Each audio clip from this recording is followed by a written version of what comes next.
Other news, President Obama says both parties need to sacrifice some sacred cows to reach a deal to raise the nation's debt limit and avoid a financial disaster only 10 days from now.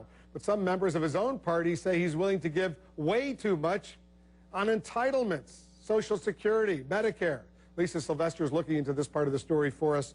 A lot of disappointment from the liberal side of the Democratic Party, at least as of now. Yeah, that's right, Wolf. You know, some progressives and liberals are actually feeling a little betrayed. They didn't think that they would see the day when you have a Democratic president talking about significant cuts to entitlement programs, and some in the president's party are not too pleased. Neil Soroka planned on getting a graduate degree in journalism, but when Senator Obama decided to run for president, Soroka put his plans on hold and served as the campaign's media director in South Carolina and Ohio. But as big of an Obama fan as he is prepared to not lift a finger to help the president get reelected if the White House backs cuts to Medicare, Medicaid, or Social Security. It's so personal for me because when we talk about cuts to Medicare, Medicaid, and Social Security benefits, I think of my 90-year-old grandmother in Buffalo Grove, Illinois.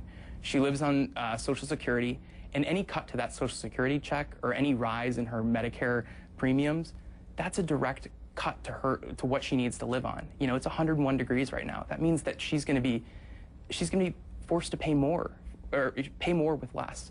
And that's the last thing we need to be doing in economic times like these. Soroka now works for the Progressive Change Campaign Committee, a group that delivered to the Obama campaign office 200,000 pledges from former supporters saying, if you touch social programs, we're out.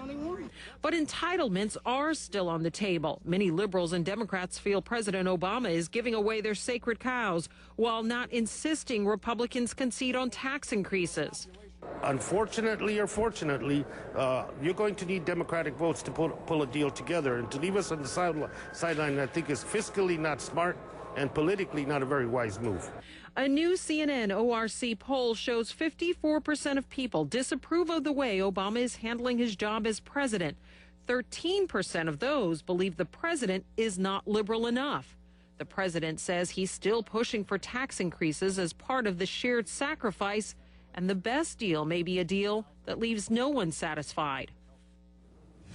So is the White House worried about alienating its base? Well, we asked the White House that question, and they said, quote, that there are tough choices on both sides that have to be made and that everyone will have to compromise. Yeah, a lot of White House officials and Obama supporters think that in the end, once there's a Republican candidate, the liberal base will have no place else to go. They'll be okay. But that's a risk in terms of enthusiasm and all of that. Right, because they're saying we'll sit at home, we're not going to go out, we're not going to be knocking on doors, and that's a big thing for your base. Certainly is. Lisa, thanks very much.